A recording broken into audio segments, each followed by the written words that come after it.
Bu gördüğünüz Philips Ultimate elektrik süpürgesi 2 yıldır piyasada var. 2 yıldır da almak istiyorum. Ama şimdi nasip oldu. Bugün 28 Şubat 2018.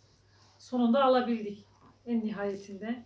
Bismillahirrahmanirrahim diyorum ve açıyorum. İlk defa açacağım. Sadece bandını kestim. Şimdi bakalım ne çıkacak. Nasıl bir şey. Çok merak ettim ve çok da heyecanlıyım. Ya Allah, bismillahirrahmanirrahim. Tabii home. Güzel ev olacak. Onunla eviniz güzel olacak. Bakalım. Şöyle göstereyim. Evet, bu hortumu. İşte benim bu makineyi almamdaki en büyük sebeplerden bir tanesi şu tutma aparatı. Yani çok daha rahat tutuluyor. Ayrıca dönüyor da. Yani hareket etme olasılığı daha güzel. Ve önündeki düğmeleri, üzerindeki düğmeleri, işlevleri, bu çok hoşuma gitti. Acil bir şey olduğunda onu takmak, çıkarmak yerine hortum, yani burayı çıkartıp, burayı diğer aparattan çıkartıp kullanabiliriz. Masa üzerindeki tozları falan alabilmek için rahat oluyor, yani güzel oluyor o anlamda. Diğer tarafını da açalım. Kalan aparatı, hortumun devamına yine adapte edeceğimiz aparat. Ayrıca bu titanyum kaplama. Sıra geldi. Evet. Şöyle açmak istiyorum ama şöyle açalım. Açmakta zorlandım. Evet. Şöyle sığdıramadım bir türlü ama. Evet. Diğer aparatımız. Bu normal gündelikte kullanacağımız aparatı. Şöyle halı için, genel bütün hepsi için halı, halısız ortamlar, yani parkeli yerleri yapabilmek için her alanda kullanabileceğimiz normal aparatı. Haznesi. Alma yeri de geniş. Benim bundan önceki makinamın çekim yeri olan, yani şu içine alan kısmı daracıktı, küçücüktü ve hiç memnun değildi. Almıyordu. Bununki geniş, o yüzden memnun olacağımı düşünüyorum inşallah. Şimdi bu da diğer aparatı makinamızın. Bu da güzel bir aparat. LED'li. Şöyle çıkartayım. Bayağı da güzel sarmışlar. En hoşuma giden yeni şeyleri açmak. Herhalde birçok kadın hoşuna gidiyordur. Şöyle bismillahirrahmanirrahim. Bismillahirrahmanirrahim.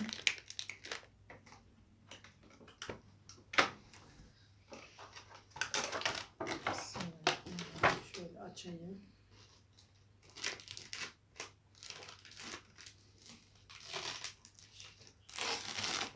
Evet.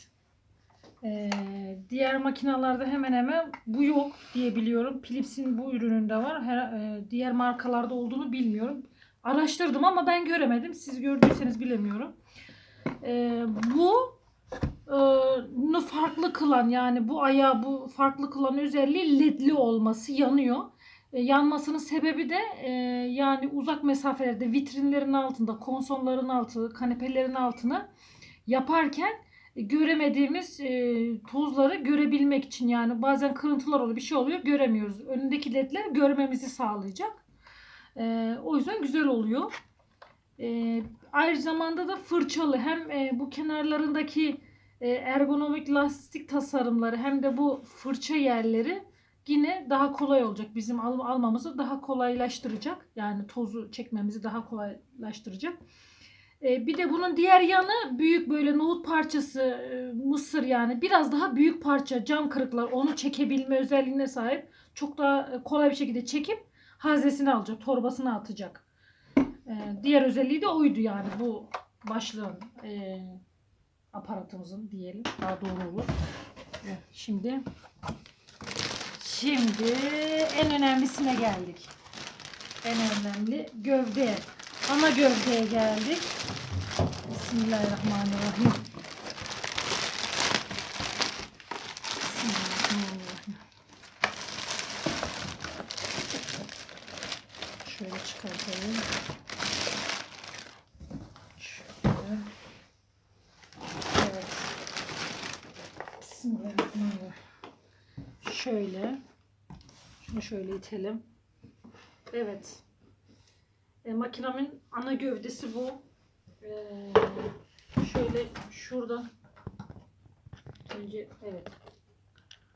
Bu açtığımız bölgede makinamızın diğer aparatları var. Üstlerini, perdeleri yapabileceğimiz fırça aparatımız makinenin kendi haznesinde saklanıyor. Yanlış mı koyuyorum? Evet. Çok güzel. Mesela bu konuda da çok güzel. Başka bir yerde aramak zorunda kalmayacağız. Ayrıca makine A3 artı enerji ile çalışıyor. Şöyle bir şey daha var. Kablosu iyi, bayağı uzun.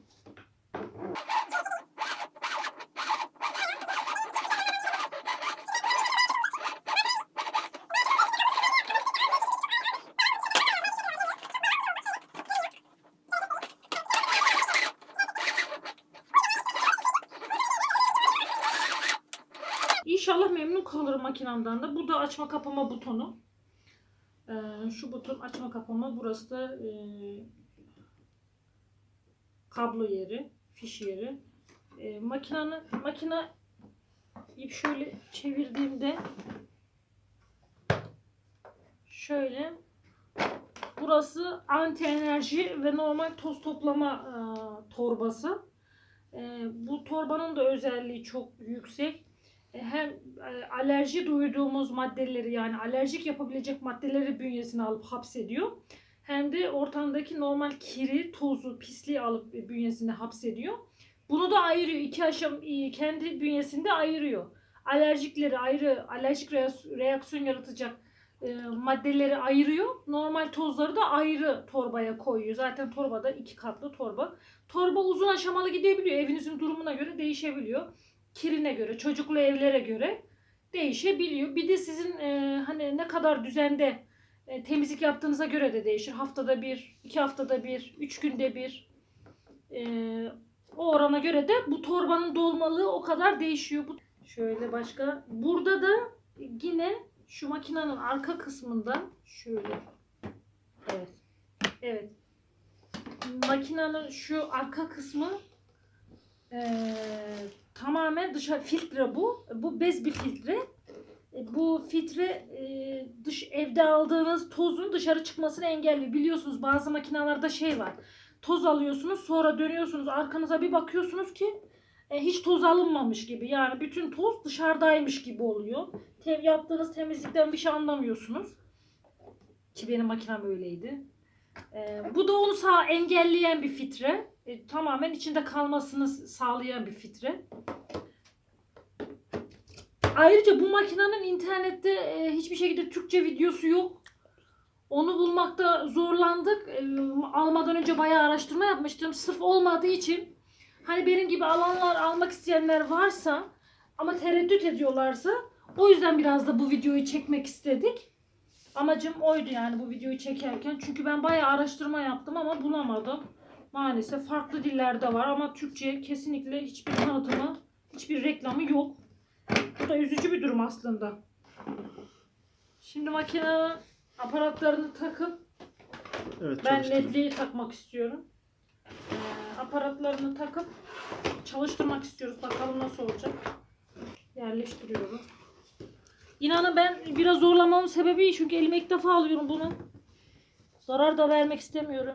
Yeni kullanırken. Evet. Zaten tık diye oturuyor. Şöyle yapalım. Şöyle. Hangi aşamada işlem gerçekleştiriyorsak ona göre burada simgeler belirecek. Mesela şu an beliren simge halı. Şöyle açayım önce. Açtım. Bu normal sesi. Sesi şu koldaki aparattaki düğmelere basarak bu koldaki aparatlara göre biz sesini ve çekim gücünü ayarlayabiliyoruz. Artıya bastığımızda hem çekim gücü hem de sesi yükseliyor. Şöyle. Evet. Eksiye bastığımızda da çekim gücü de azalıyor. Sesi de azalıyor. Kapatma düğmesi, açma kapama düğmesi. Ayrıca ışığı da ayarlayabiliriz. İstersek ışığı kapatabiliriz, istersek açabiliriz. Şöyle görün siz de benimle birlikte. Ayrıca ani bir işiniz çıktı, mesela kapı çaldı, telefon çaldı, bir şey oldu diyelim. Bunu böyle bıraktığınızda duruyor, otomatik olarak kapanıyor. Şöyle, şöyle koyabiliyorsunuz. Ya şöyle yapalım da.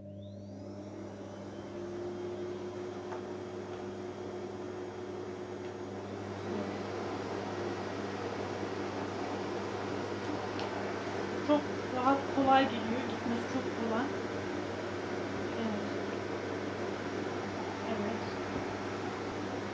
Aslında güzel, evet. Siz de oradan görüyorsunuz. Halıda pislik varsa oluyor da göremiyoruz. Bazen koyu renklerde ya da çok açık renklerde göremeyebiliyoruz halıdaki, ortamdaki tozu, kiri. Bu şekilde onu da görebiliyoruz. O da işimize yarıyor. Bizim için aslında çok güzel bir avantaj. Evet. Çok güzel, hoşuma gitti. Sesi ben bilerek arttırmıyorum. Çekim olduğu için şu anda. Ama hissediyorum yani. Çok da güzel çekiyor şu an. Çok hoşuma gitti. Evet. Bu gücün ayarlanması da ayrı bir şekilde güzel. Yani en çok hoşuma gidenlerden bir tanesi de, bakın farkındaysanız ses de güç de çok hızlı bir şekilde artabiliyor. Yani siz onu kendi yerinize göre ayarlayabilirsiniz şu an. Şimdi söyleyebileceğim, makineyle ilgili tanıtabileceğim şey bu kadar. Makinenin rengini de görüyorsunuz, ışıklarını da görüyorsunuz. İnşallah memnun kalırım. Bir tane video çekmek istedim makineyi tanıtabilmek için. Benim gibi almak isteyenler, araştırıp da araştırdığını bulamayanlar, araştırmaktan keyif alamayanlar varsa onlara da faydam olur diye düşündüm. Eğer beğendiyseniz, videomu beğendiyseniz oradan da beğenmenize sevinirim. Beğenmeleri bana iletmenize sevinirim. Abone olursanız çok sevinirim. Yorum atarsanız sevinirim. Bu tamamen gerçekten sizin içindi. Yani benim gibi merak edenler, almak isteyip merak edenler için bir videoydu. Teşekkür ederim beni dinlediğiniz için, zaman ayırdığınız için.